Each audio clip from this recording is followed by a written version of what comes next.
Hi hello നമസ്കാരം. പുതിയ വീഡിയോയിലേക്ക് ഏവർക്കും സ്വാഗതം. ഇന്ന് തേങ്ങാപ്പാൽ ഒഴിച്ചു വെച്ച ഒരു മുട്ടക്കറിയാണ് ഉണ്ടാക്കുന്നത്. അതിനായി 3 മുട്ടയും ഒരു ഉരുളക്കിഴങ്ങോടെ പുഴുങ്ങിയെടുത്ത് അത് രണ്ടായി കീറി, മുട്ടയാണ് കേട്ടോ രണ്ടായി കീറി ഉരുളക്കിഴങ്ങ് ചെറിയ കഷ്ണങ്ങളായിട്ട് അരിഞ്ഞെടുത്തിട്ടുണ്ട്.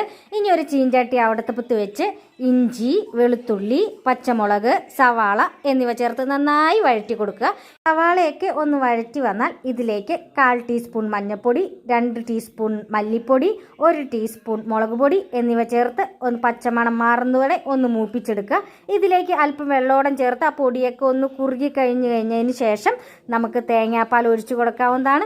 ലേശം ഉപ്പോടം ചേർത്ത് നമ്മൾ പുഴുങ്ങി വെച്ചിരിക്കുന്ന മുട്ടയും അതുപോലെ തന്നെ ഉരുളക്കിഴങ്ങോടെയും ചേർത്ത് കൊടുത്ത് ഒരു 5 മിനിറ്റോടെ അടച്ചു വെച്ച് ഒന്ന് തിളപ്പിച്ചെടുക്കുക. അപ്പോഴത്തേക്ക് ഈ മുട്ടയിലേക്കും ഉരുളക്കിഴങ്ങിലേക്കൊക്കെ ഈ മസാലയൊക്കെ പിടിച്ച് ഗ്രേവി ഒന്ന് തിക്കായി കിട്ടും. ഈ കറി നമുക്ക് ചോറിനും ചപ്പാത്തിക്കോ ഇടിയപ്പത്തിനോ ഏതിൻ്റെ കൂടെയും അടിപൊളിയാണ്. അപ്പോൾ എല്ലാവരും ഒന്ന് ട്രൈ ചെയ്ത് നോക്കുക. Tata, bye bye.